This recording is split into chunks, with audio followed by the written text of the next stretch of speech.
Est-ce que tu savais que si tu es comme moi, un homme qui fait du sexe avec d'autres hommes, multipartenaires, la reco, c'est de te faire dépister tous les 3 mois. Un peu comme le dentiste, détartrage une fois par an, dépistage tous les 3 mois. Et ça, même si tu n'as pas beaucoup de partenaires ou que tu fais pas des trucs super olé olé. Plus d'infos sur le site de mon partenaire, sexosafe.fr. Bisous. Salut, moi c'est Guillaume, je suis gay et j'ai été très longtemps sexuellement bloqué. Ce podcast, c'est comme un guide. Chaque épisode t'aide à sortir du non-dit, à entendre tes désirs et donne des conseils pratiques pour ta vie sexuelle ou amoureuse. J'essaie de vivre de ce podcast, alors si tu aimes mon contenu, fais un don. Tape bit.ly/comment devenir dans ton navigateur. Tu auras aussi mon Instagram pour voir ma petite tête et les infos pour venir à une rencontre entre auditeurs dans ta ville. À la toute fin de cet épisode, je t'en dis plus sur les coulisses du podcast et comment la communauté des auditeurs peut t'aider. Allez, place à ton épisode, bonne écoute. Lorenzo, bienvenue chez moi. Lorenzo, toi et moi, on s'est rencontrés pendant un rassemblement de faits radical en juin dernier. On a passé une grosse semaine dans une maison cachée dans une forêt, un lieu qu'on appelle sanctuaire parce que viennent s'y retrouver des personnes queer pour se connecter, s'aimer et se réparer. Ça s'appelle sanctuaire pour une très bonne raison. Pendant ce rassemblement, tu as été mon confident. Une encre de douceur et de finesse. J'en avais tellement besoin, je vivais plein de secousses, et j'en dis d'ailleurs un peu plus sur toutes ces secousses. C'est trop bizarre là que je fasse de la pub de mon épisode, mais je trouvais ça sympa de les connecter. Mais là, soudainement, en lisant mon intro, je dis « Ah, c'est bizarre ». Mais j'ai en effet fait un épisode intitulé « Petit PD, lettre à mon moi adolescent ». C'est publié le 27 juin 2024 sur cet épisode, sur ce podcast. Les gens peuvent aller l'écouter ou le sauvegarder dès maintenant. Bon, toi Lorenzo, tu as 52 ans et tu as fait une dizaine de rassemblements. Les faits font partie de ton chemin pour sortir des règles de ton éducation classe moyenne italienne, ce sont tes mots. On t'a jamais parlé de sexe ou d'intime, mais l'invitation était claire. Boulot, métro, dodo, sans sodo, très hétéro. Je t'ai inspiré apparemment. Tu vas nous raconter 30 ans de chemin intime pour passer d'un sexe de consommation, cruising, baiser ou se faire baiser par des corps au hasard, à la puissance d'un sexe et d'un intime plein d'amour, sensuel, connecté, libre et ouvert. Et pluriel, car tu explores en ce moment la possibilité du polyamour, et un désir qui reste, celui de faire famille. Lorenzo, comment ça va ? On est stressé. On est très stressé. Tu me parles des 30 ans de vie. C'est pas évident de dire, de raconter 30 ans de vie. Après, on va pas tout dire, évidemment. Oui, mais la description est très mignonne. Et merci. Et oui, c'est vrai. C'est vrai, les choses. Tout ça, c'est vrai. Ouais. Moi, j'ai envie de te proposer qu'on le fasse de façon un peu chronologique. Ouais. Est-ce que tu peux me ramener à ce Lorenzo qui grandit en Italie et qui grandit dans un milieu où il se découvre gay et ça correspond pas à cette éducation classe moyenne dont tu parlais? Moi, je suis, on peut dire que, pour simplifier, je suis né et grandi à Milan, en Italie. Et du coup, oui, j'ai suggéré la définition classe moyenne italienne parce que c'est la famille d'où je viens. C'est vraiment classe moyenne. Et du coup, en gros, il y avait beaucoup de valeurs dans ma famille qui étaient très très claires, comme déjà à niveau culturel, une famille catholique. Même si c'est catholique ouverte, progressiste, c'était pas un truc intégriste, ouais. Mais quand même, les valeurs viennent un peu de là. Et en plus, moi, je suis grandi en fait en voyant dans ma famille et en dehors de ma famille que des couples hétéros mariés avec des enfants. Je me souviens que pour moi, les premiers signes des transgressions de ça, de la couple marié, hétéronormé, etc., c'est quand j'ai entendu qu'un oncle avait divorcé. Et les divorces, c'était déjà un truc plutôt bizarre, hors norme. Et du coup, ça peut donner, je pense, un peu une idée de comment était vraiment très, très, comment dire, standard, très, très fixé. Et du coup, ouais, c'était que ça. Du coup, j'imaginais, ma vie allait être ça. J'allais me marier, avoir des enfants. Tu savais que t'étais gay? Tu t'es senti gay? Alors, queer? et ça, en fait, non, c'est-à-dire, les sentiments, comment dire, est arrivé plutôt vers, je dirais, vers l'adolescence. Et avant, moi, j'ai parlé avec plein de gens qui m'ont dit, moi, je savais que j'étais gay depuis quand j'avais 3 ans, 4 ans. Non, pas moi. Mais du coup, pendant l'adolescence et quand j'ai commencé en gros, à tomber amoureux des amis. Du coup, moi, j'avais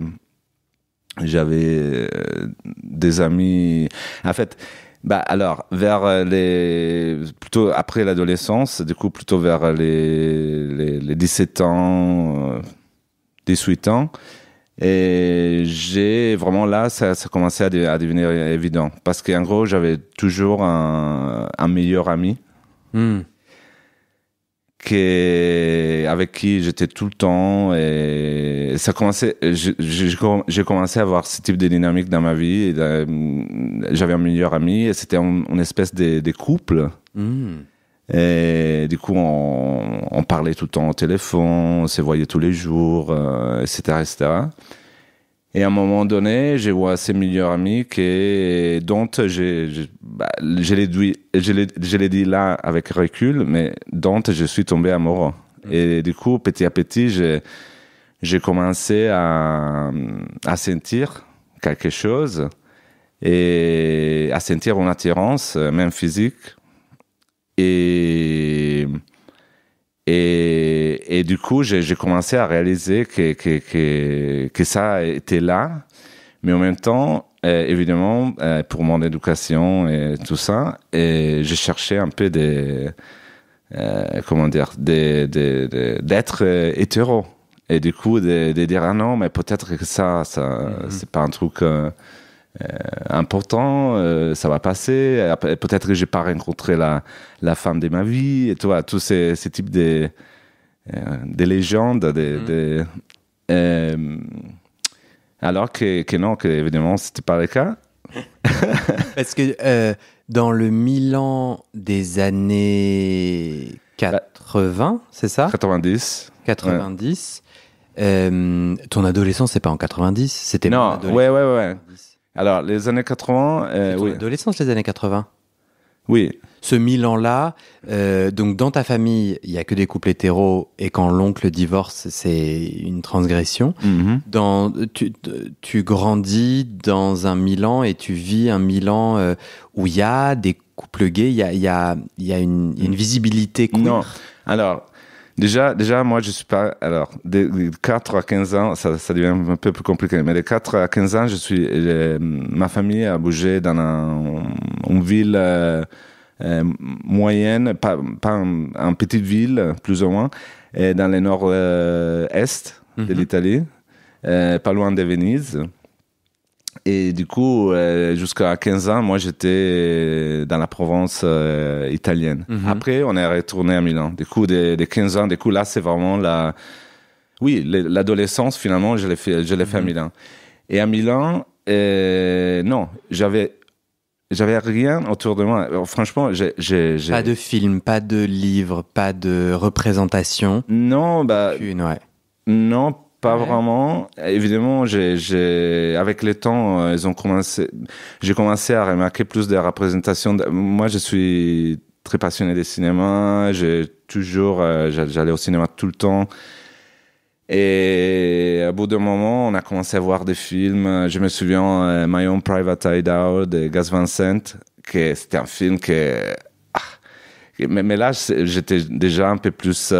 c'était années 90 déjà, et un peu plus âgé. En tout cas, à cette époque, il n'y a rien, quoi. Ouais. Tu te détestes?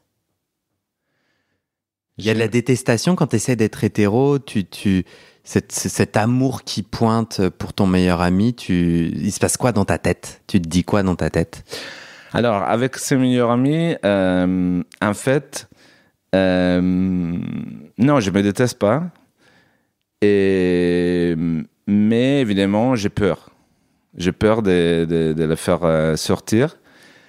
Parce que concrètement, en gros, avec lui, par exemple, je te donne un exemple très concret. Il y avait... en fait, on fumait des pétards tout le temps. Du coup, on se voyait, on faisait ça à deux, etc., etc. Et à un moment donné, il y avait un jeu qu'on faisait qui était un jeu assez, comment dire, assez gay, que c'est en gros qu'on s'est touché comment dire, on s'est touché la bite avec les pantalons et tout ça. On commençait à se masser réciproquement. Et les jeux, c'était qui faisait bonder l'autre le plus tôt, c'était la personne qui gagnait. Et évidemment, pour moi, ça, c'était un jeu, c'était rigolo, etc. Mais c'était aussi quelque chose, c'était mon opportunité aussi de les toucher, etc. Mais attends, mais lui aussi, oui, et lui aussi. Mais aujourd'hui, tu es en contact avec lui? Non, pas du tout. Tu sais s'il est devenu une personne queer? Non, je pense pas. Attends, là, le moment où... Enfin, moi, j'ai pas vraiment envie, avec ma meilleure amie, qu'elle me caresse sur le pantalon pour me faire bander. Oui, je sais. Il y aura aucun moment donné, j'ai envie qu'on joue à ça. Ouais. Si lui, il a envie de jouer à ça, tu tombes amoureux de quelqu'un qui semble disponible, quand même. Oui, mais non. Parce que, en fait, après, on est parti. Là, je t'ai dit des épisodes que je me souviens qui sont un peu représentatifs, mais on est parti en vacances ensemble en Allemagne. Et du coup, on partageait la même chambre, on dormait ensemble, dans des lits séparés, évidemment. Et les soirs, moi, j'étais grave, comment dire, j'avais vraiment, j'étais chaud. Je disais, en fait, on dort dans la même chambre, etc. Moi, j'avais grave envie de dormir avec lui, de faire des choses, etc. Et du coup, ma seule façon d'arriver à ça, c'était de jouer ces jeux et de commencer à les toucher, à dire. Et là, évidemment, il a perçu qu'il y avait plus que le jeu. Qu'il avait plus que les jeux. Et il a commencé à me dire, mais arrête de faire les sales PD, tu vois. Du coup, c'était des trucs, il avait des réactions hyper violentes. C'était une réaction hyper violente et un peu homophobe aussi. Et du coup, évidemment, là, il avait une homophobie qui était encore plus développée de la mienne, une homophobie, comment dire, intériorisée, et pas que ça. Et du coup, c'était hyper clair, quoi. C'était hyper clair qu'il avait une limite qu'on pouvait pas dépasser. Et je me souviens que quand finalement l'amitié est terminée, en fait, c'était un peu comme une séparation des couples. Et c'était très soudain et moi j'ai pleuré, quoi. J'ai pleuré du coup, toi, pour moi, c'était évident. Moi, j'avais des réactions émotionnelles hyper fortes et c'était hyper évident qu'il y avait plus que ça. Et j'étais conscient que si il y avait l'opportunité de dépasser les limites de juste l'amitié hétéro, etc. Moi, j'étais à fond, quoi. Ouais. Moi, ça me parle. J'ai vécu des choses similaires et j'ai vachement l'impression que c'est quelque chose qu'on partage. J'ai envie de faire une généralisation, même si c'est pas bien. Les personnes queer découvrent le sentiment amoureux qui est immédiatement insulté. Enfin, on est nombreux à avoir eu des émotions jeunes pour des gens, personne n'était identifié, queer ou pas. Et en fait, de pouvoir un peu explorer jusqu'au moment où la personne en face t'insulte, te traite de sale pédé. En fait, cette violence-là, moi, je crois qu'encore aujourd'hui, j'essaye de la réparer, quoi. Ce moment où, en fait, ton petit cœur tout battant qui tripote une belle bite au travers d'un jean et qui se fait gifler par la personne que t'aimes, enfin, tu m'étonnes que t'as pleuré, genre. C'est tellement dur. Oui, oui. Alors que je venais déjà d'un milieu qui m'avait appris que être gay était un truc, comment dire, chelou, quoi. Ouais. C'est quoi les mots que ta famille utilisait? Ils en utilisaient pas de famille. Alors, ma famille, en fait, assez particulière, peut-être pas autant que ça, mais ils ont jamais parlé de rien autour du sexe et des sentiments. Rien. C'était le vide absolu. Du coup, il n'y avait pas vraiment... après, j'ai su que mes parents pensaient sur le sujet quand j'ai eu mon coming out. Mais ça, je l'ai fait très tard avec mes parents parce que c'était hyper difficile. J'avais, je pense, genre 37 ans. Ouais. Et du coup, je leur ai écrit une lettre. Et parce que je voulais les dire aux deux en même temps. Et j'avais quand même une bonne communication avec ma mère. Mais avec mon père, c'était impossible. Parce qu'on n'avait pas de communication. Beaucoup de choses. Et du coup, je leur ai écrit une lettre. J'habitais à Londres. Et du coup, comment dire, j'ai profité de ma distance, j'ai écrit une lettre, je me suis autorisé à prendre, à prendre les conforts de la distance, tout ça.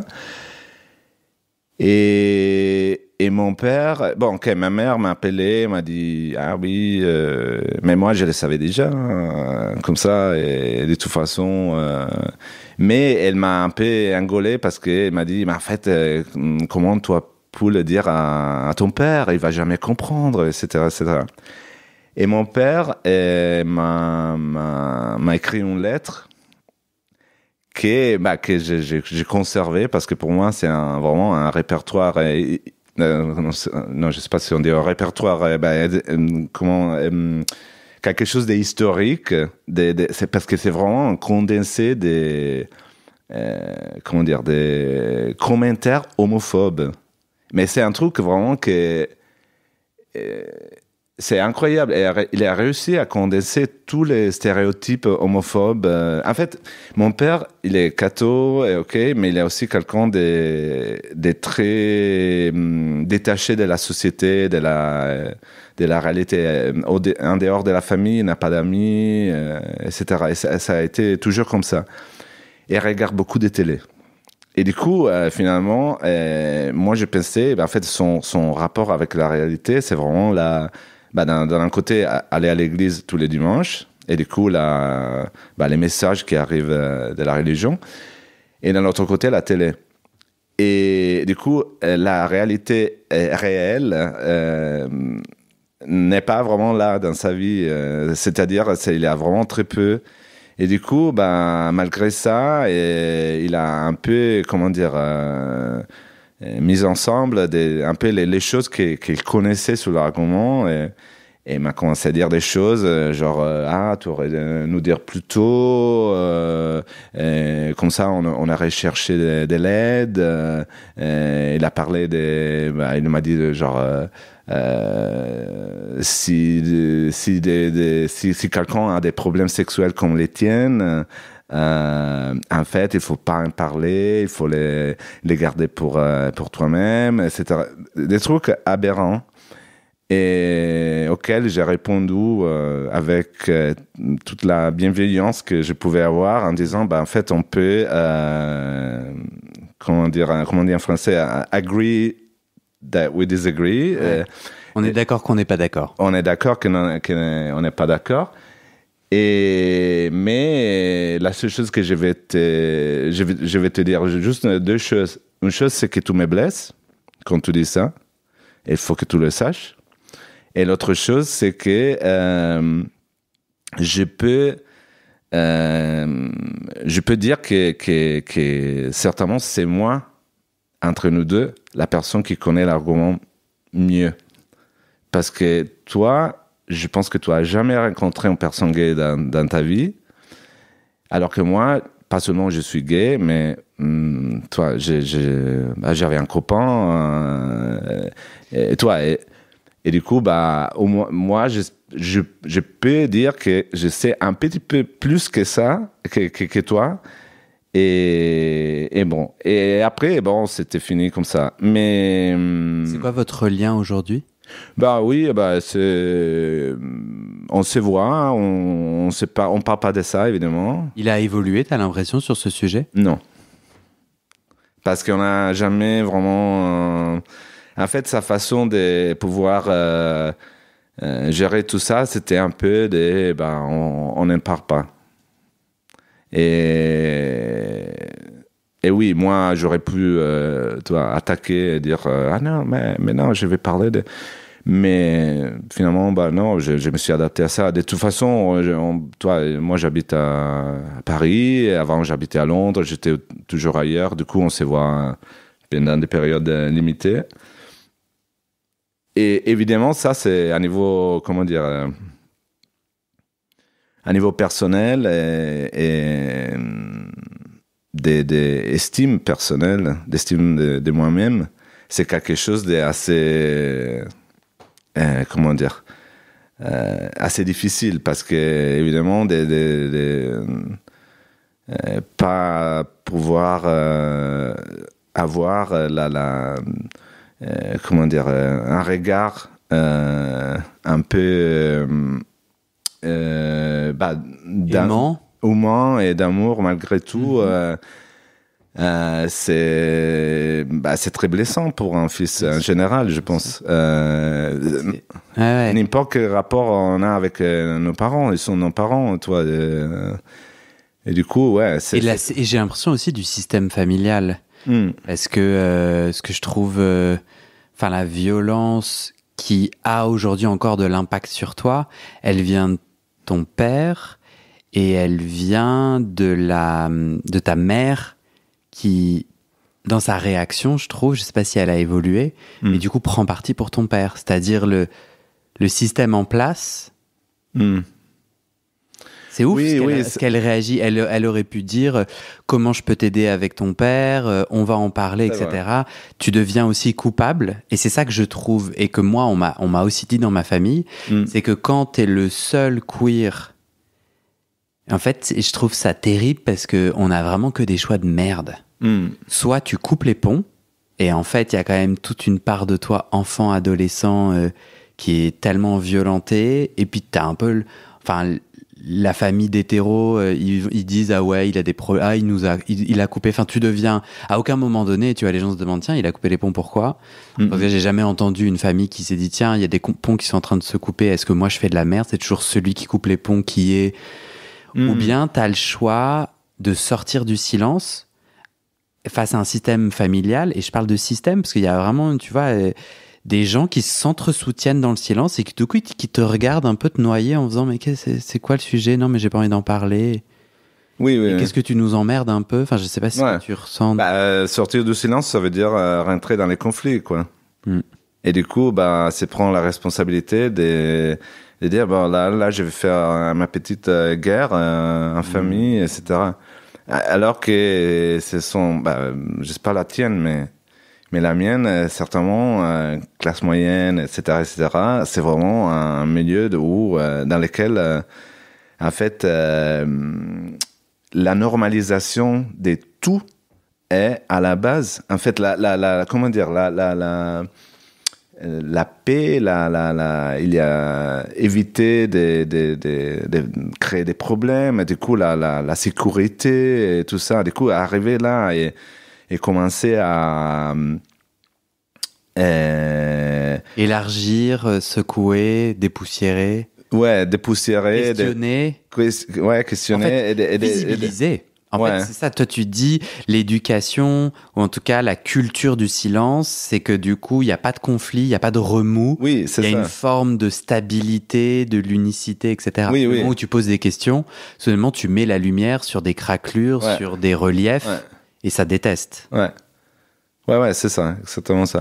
Et d'ailleurs, ça me fait penser à une autre chose sur laquelle j'ai pensé dernièrement. En fait, j'ai pensé que moi, après tout ça, je suis parti. Du coup, j'ai quitté Milan. Quand j'ai fini mes études, j'ai quitté Milan. Je suis allé à Rome 4 ans. Après, je suis parti à Londres. Je suis resté 13 ans à Londres. Et après, je suis débarqué à Paris. Du coup, j'ai toujours vécu ailleurs depuis très longtemps, en fait. Pas 30 ans, mais presque. Et du coup, seulement dernièrement, en fait, j'ai commencé à penser, en fait, moi, je pourrais me définir un migrant LGBT, finalement. Parce que c'est vrai que moi, j'étais fasciné par vivre à l'étranger, l'aventure, etc. J'avais mes ambitions de travail, etc. Mais finalement, j'ai fait des choix qui ne sont pas forcément les plus faciles. Parce que quand même, toi, quitter ton pays, devoir vivre dans une autre langue, même quand je suis arrivé en Angleterre, j'ai parlé un peu d'anglais, mais mon niveau d'anglais était vraiment nul. Et après, évidemment, j'ai développé la langue et c'était bien, c'était plutôt bien. Mais quand je suis arrivé ici, je parlais pas français, toi, je dois l'apprendre, etc. Et encore aujourd'hui, toi, habiter dans un lieu qui n'est pas ta culture, pas ta langue, etc., ça demande un effort additionnel, quoi. Et parce que t'as pas vraiment le choix d'être chez toi. Parce oui, je pourrais les choisir. Mais finalement, je pourrais choisir de rentrer. Mais finalement, mon instinct, mon désir, c'était toujours de rester ailleurs et penser, en fait, l'idée de retourner à Milan, ça me fait un peu peur. Et certainement, c'est quelque chose qui est lié. Je dis pas que c'est juste ça, mais il y a un facteur qui est assez important, qui est vraiment l'effet de sortir, en fait, d'une boule culturelle dans laquelle je suis grandi, qui était une boule, comment dire, répressive et violente. Et du coup, ouais, et du coup, je pense, regarde, en fait, moi, je pense, parfois, j'entends les histoires des personnes qui certainement sortent des situations beaucoup plus explicitement violentes, genre immigrés LGBT qui sortent des pays, qui échappent des pays dans lesquels il y a la peine de mort, des trucs comme ça, qui évidemment est un truc hyper dramatique, etc. Mais finalement, la migration LGBT, ça peut être plus subtil que ça aussi. Et du coup, ouais, c'était une réflexion que j'avais fait. Moi, j'y crois à 100%. Moi, j'ai l'impression que il y a aussi un enjeu économique, c'est-à-dire, j'ai l'impression que les queers qui ont les moyens financiers s'échappent. En tout cas, j'ai souvent entendu, et moi, j'ai vécu. Moi, je suis allé au Canada. Et d'avoir cet océan entre mes racines. Enfin, je me suis réinventé au Canada. Bon, après, j'ai surtout rencontré l'adolescence si cassée et traumatisée. Enfin, j'ai galéré. j'avais 1000 blocages et donc c'était pas genre putain c'était le paradis, mais c'est une évidence que j'avais projeté dans l'Amérique du Nord une liberté, un accueil, et puis en plus je l'ai vécu parce que j'ai rencontré plein de gens québécois que j'ai trouvé délicieux, donc en fait ça correspondait aussi aux préjugés positifs que j'avais, et c'est là-bas que j'ai découvert les cabarets de drag queen, c'est là-bas où je me suis fait mes potes gays, c'est là-bas où je suis sorti dans des boîtes gays, et c'est là-bas où je pouvais embrasser un garçon, quoi. Et toi, avec l'âge? Je l'ai pas trop fait. J'étais tellement coincé. Ce petit Guillaume-là. Ce petit Guillaume-là, putain. Et j'avais 24. Et tu es resté longtemps? 2 ans au Canada. Ok. Et puis, après, je me suis vraiment senti... je me suis senti toujours très attiré par une remigration à Paris. Je me suis toujours senti attiré à l'endroit de Paris, avec ma famille parisienne, avec ma famille, et toujours, depuis très longtemps en fait, ce combat avec ma famille que je mène en ce moment, je le prépare depuis des années et des années, quoi. Et j'ai toujours eu en moi ce feu-là, parce que je crois qu'au fond, je sais que je serai entendu. Je crois qu'au fond, c'est pas du tout genre ouais, je suis plus courageux. Je crois que moi, je sais que j'ai déjà gagné. Et que je peux déplier, ouvrir, me raconter, dénoncer l'homophobie, leur demander de devenir des alliés, simplement parce qu'en fait je sais que j'ai déjà gagné, qu'ils m'ont déjà dit leur amour, après j'ai juste moi du temps à faire. Et sauf qu'il y a plein de gens qui peuvent pas faire ça parce que ce combat-là il est déjà perdu, quoi. Il est juste violent. Mais en fait ça me fait penser à une question que j'ai dans la tête. Parfois je me dis, mais en fait retourner à Milan et du coup être dans le même endroit que ma famille et créer peut-être les voir plus souvent, quoi. Et peut-être que parfois je me demande, mais est-ce que ça pourrait me donner en fait l'espace de me visibiliser avec eux, plutôt que toi rentrer une semaine, 2 semaines à Noël, je sais pas quoi, et me mettre la pression de dire en fait peut-être je peux dire quelque chose. Tu vois? Du coup, ouais, ça c'est certainement une question que j'ai dans la tête. Mais bon, mais après ma vie ici, c'est comme ça. Ouais, je comprends vraiment. Tu m'as dit que le cruising avait été un peu comme une première porte d'entrée dans ta sexualité avec des hommes. Ouais. C'est vers quel âge que tu as fait ton premier cruising? À la louche. Alors, je suis pas. Alors, je pense que, en fait, je suis pas capable de te dire un âge spécifique, mais c'est certainement autour de mes 20 ans.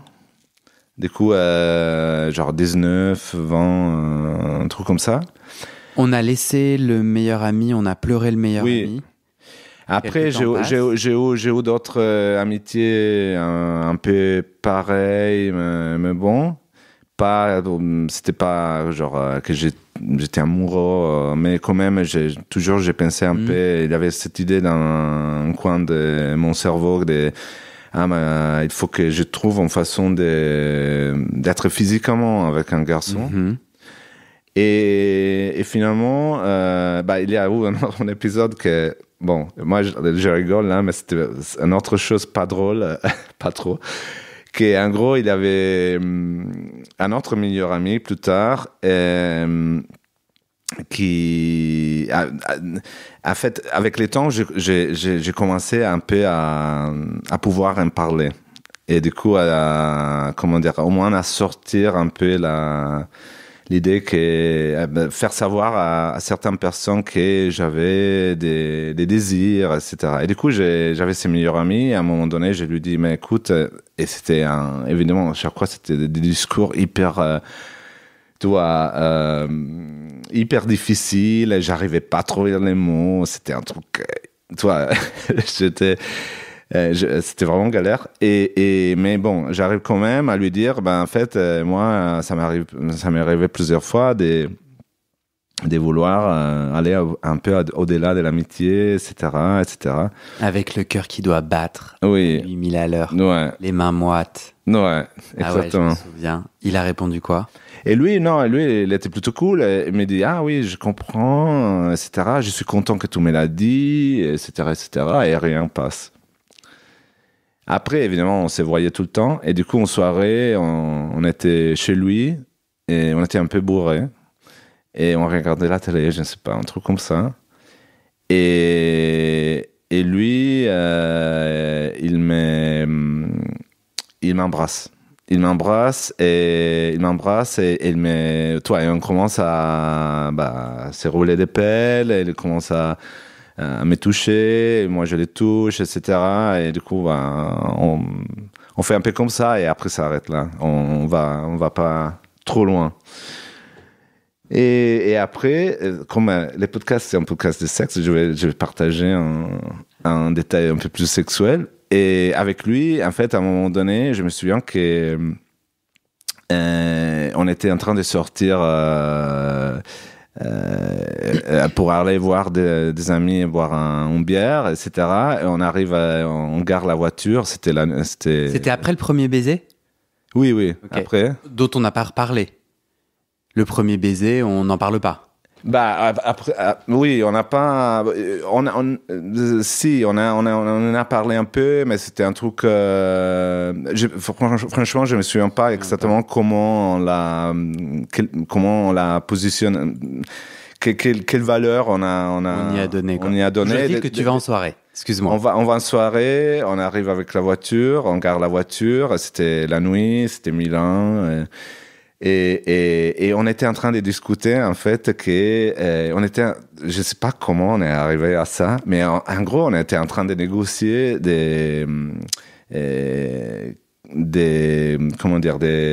que je les suce. Et du coup, moi, j'étais hyper, d'un côté, j'avais peur, parce que je l'avais jamais fait. Et d'un l'autre côté, j'avais grave envie d'essayer pour voir qu'est-ce que ça donne, etc. Et du coup, finalement, on arrive à dire, OK, c'est parti, j'étais sous. Là, maintenant, dans la voiture. Là, maintenant, dans la voiture. Avant la soirée. Oui, avant la soirée. Et du coup, c'est génial, non? Là, à ce moment-là, t'es stressé et content. Je suis stressé et content de pouvoir expérimenter. Après, oui, la première bite. Mais après, toi, je les suce. Je prends pas énormément de plaisir, moi. Et je sais pas lui, mais et ça dure un petit peu. Après, c'est terminé, ok. Et on part et on va boire un verre avec les amis. Et je me souviens que quand je m'assois avec les amis dans ces pubs à Milan, etc., en fait, je me sentais hyper mal, je me sentais hyper sale. Et j'ai pensé, mais je suis dégoûtant, qu'est-ce que je viens de faire, etc., etc. Et là, vraiment, c'était mon homophobie intériorisée qui en fait, qui m'a frappé. Mais d'une façon...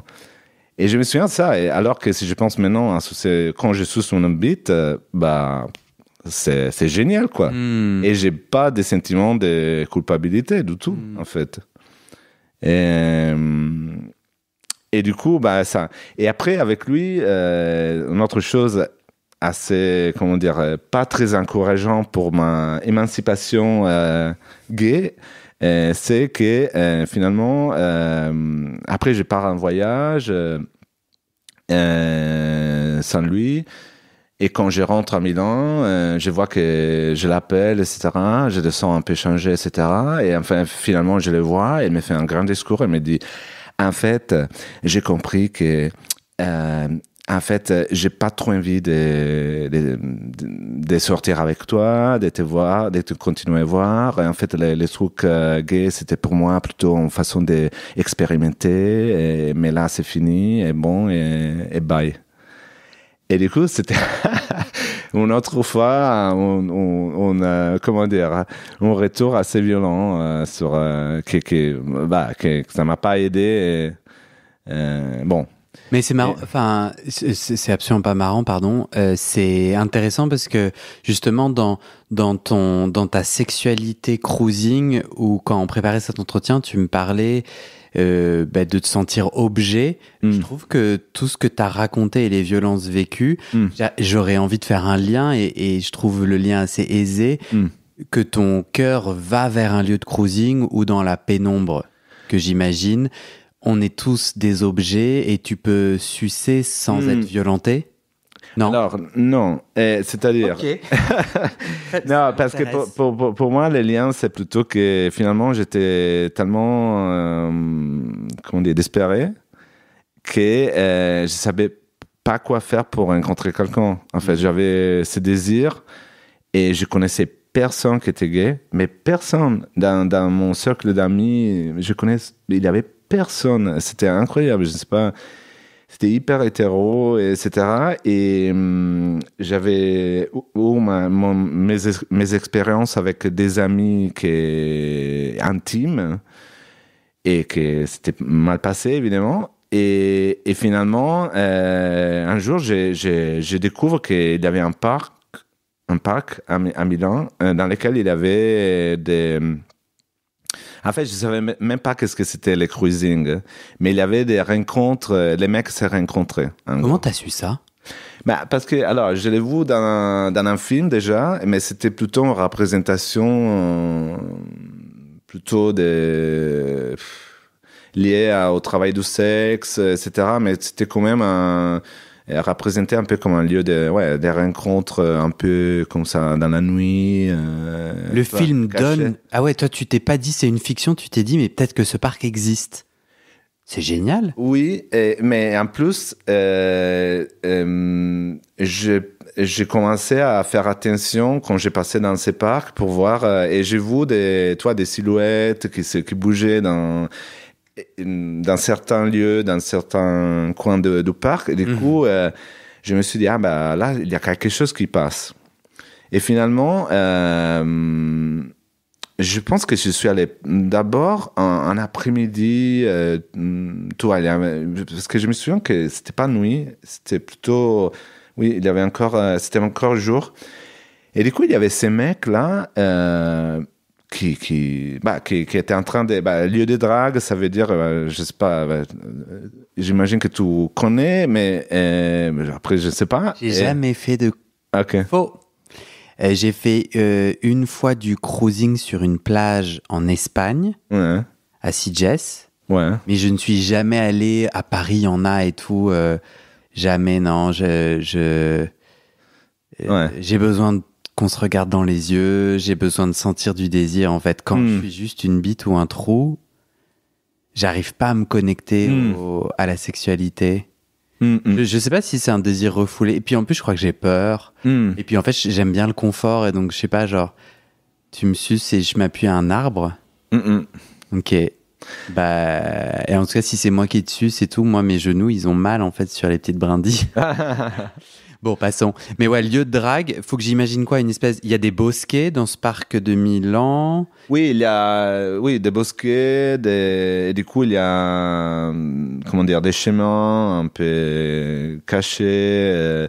Une après-midi, tu rentres et là, tu vois un homme qui marche, tu le suis? Je vois des hommes qui sont là, qui marchent lentement, doucement, et qui s'arrêtent, qui se regardent, etc. Et franchement, comme...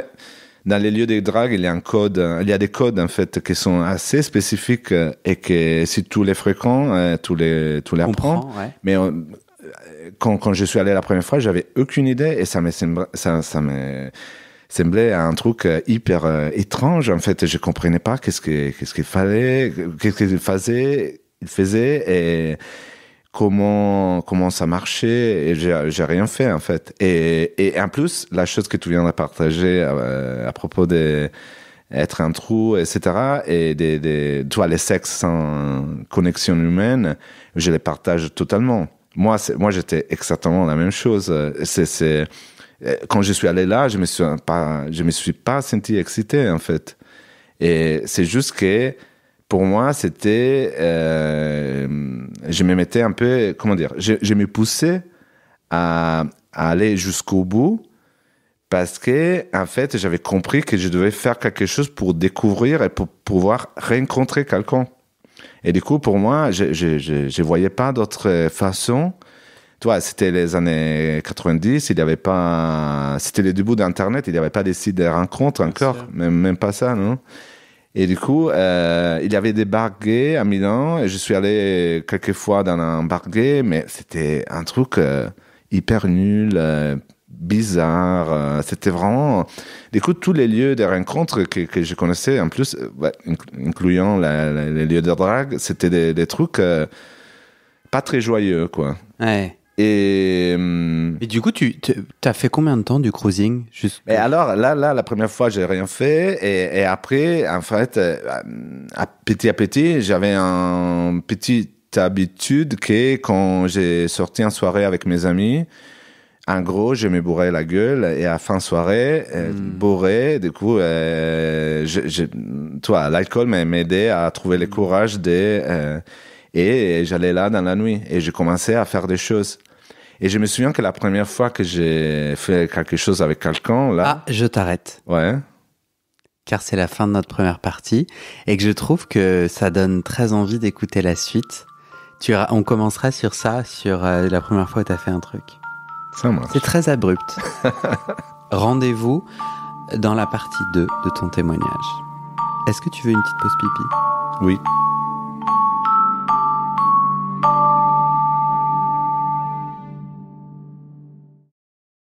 Et c'est la fin de cet épisode. Et maintenant, je te donne les dernières infos sur les coulisses du podcast et comment la communauté des auditeurs peut t'aider. Mais d'abord, on doit parler sous. Ce podcast, c'est mon boulot à temps plus que plein et j'ai pris 2 décisions. Première décision, je ne veux pas rendre le podcast payant. Je veux qu'il reste accessible. Deuxième décision, je ne veux pas non plus de sponsors commerciaux. Vous vendre du lubrifiant ou des godes que j'utilise pas, non merci. Je limite mes sponsors à des assos ou aux services publics dont je porte déjà les messages de santé, mais bon, ça réduit beaucoup mes possibilités financières. Donc je dépends de vous, mes petits auditorices. Depuis 1 an, je cherche 400 auditeurs, auditrices qui peuvent me donner 5 € par mois pour que ça me fasse un gros SMIC, une sécurité financière minimum. Le pari est risqué, demander des sous pour un podcast gratuit dans une culture francophone qui n'a, il faut le dire, pas l'habitude de soutenir ses créateuristes de contenu, c'est pas facile. On est 180 sur les 400. Je galère à faire décoller tout ça, alors si tu aimes mon contenu et que peut-être même ça t'aide, rejoins les 400 maintenant. Direction le site du podcast, tu vas pouvoir donner via ma plateforme de dons ou en direct avec mon RIB par mois ou en une fois pour un soutien annuel. D'ailleurs sur 1 an, ça fait 60 €, en gros le prix d'une séance de psy d'1 heure. Tu n'as pas de sous, t'inquiète, je comprends, alors clique tout de suite sur s'abonner dans ta plateforme d'écoute, active les notifications pour recevoir le titre de l'épisode dès sa publication et mets 5 étoiles et un commentaire sur la page du podcast sur Spotify et Apple Podcast. Ces petites actions, ça pousse l'algorithme à proposer le podcast à plus de gens et ça m'aide à trouver des témoignages et des donatrices. Bon, maintenant, faut que je te parle de ce qui se trame derrière le podcast avec notre belle communauté des auditeurs. Sur le site du podcast, tu trouveras notre annuaire collaboratif des soignants-soignantes gays ou queer-friendly. On se partage entre nous nos contacts des soignants avec lesquels on se sent safe, médecins généralistes, proctologues, psy, sexothérapeutes, etc. partout dans le monde. Tu trouveras aussi mes réseaux sociaux et ma communauté WhatsApp. Je te montre ma petite tête, je te raconte les coulisses du podcast, souvent je pose des questions pour des futurs épisodes, je demande de l'aide ou toi, tu peux aussi m'envoyer des messages, par exemple des messages d'amour pour me motiver, ça me fait très plaisir. Tu trouveras aussi sur ce site la communauté Discord du podcast, c'est là où les auditeurs peuvent parler entre eux, peuvent parler des épisodes, de culture et aussi de sexe et de leurs sujets intimes. Sur le site, c'est aussi là que tu trouveras les infos pour organiser ou rejoindre une rencontre entre auditeurs ou un enregistrement live du podcast. Pour découvrir tout ça, tu tapes dans ton navigateur bit, c'est bit sans e.ly/comment devenir. Merci à toi et à très bientôt dans tes oreilles.